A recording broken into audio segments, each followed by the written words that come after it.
Major Glenn Ignazio joining us now, retired Air Force Special Operations Commander.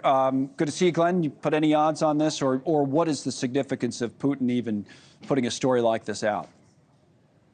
Well, in all honesty, as we've talked about it for ages here, is I believe that is actually one of the best things to say, hey, we can get to some kind of negotiation.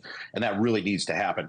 We haven't seen the lines move that much until recently, where Russia's pushed significantly into Kharkiv. But as far as what the lines have been, they're fairly well established for many months now.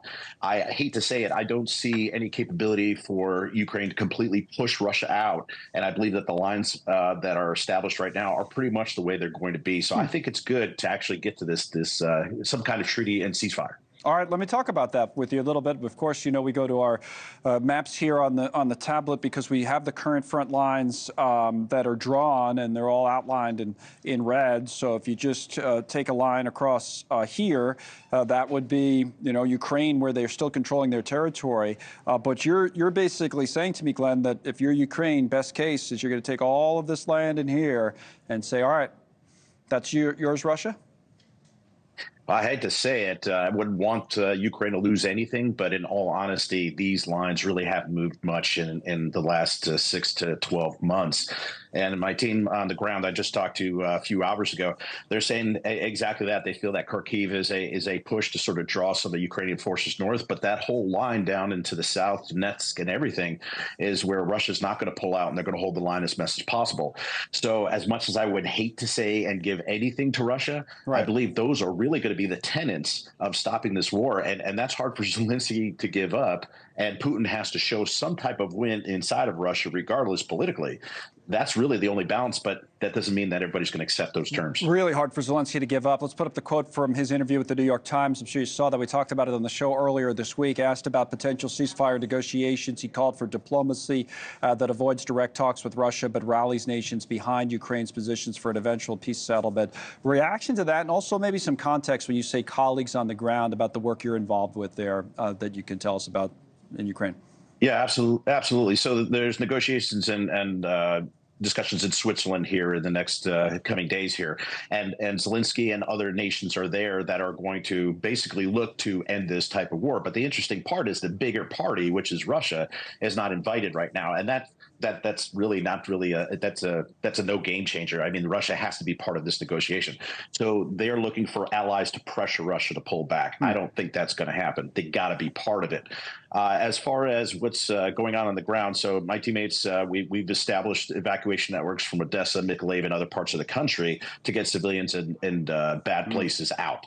And we've sustained that, and the team is there keeping that going as we speak right now. And you've noticed changes. I mean, you've been doing it or been involved in it on and off right from the beginning of the war. And the reason I wanted to ask you to give context to that is I wanted you to explain what you've seen change, which led to your first comments today. Yeah, absolutely. So what we've seen is a huge push and a huge aggression from Russia into Kharkiv, and Ukraine is trying to do as much as they can, but they've lost some significant ground. So as we see that happening further to the north, but the biggest focus for Russia is that southern area of Donetsk, Zaporizhia, and others. That's one of the areas they really want.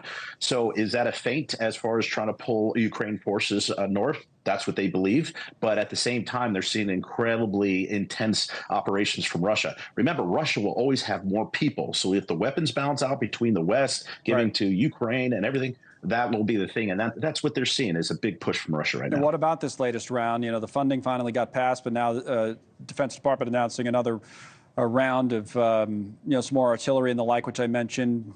Too little, too late, or?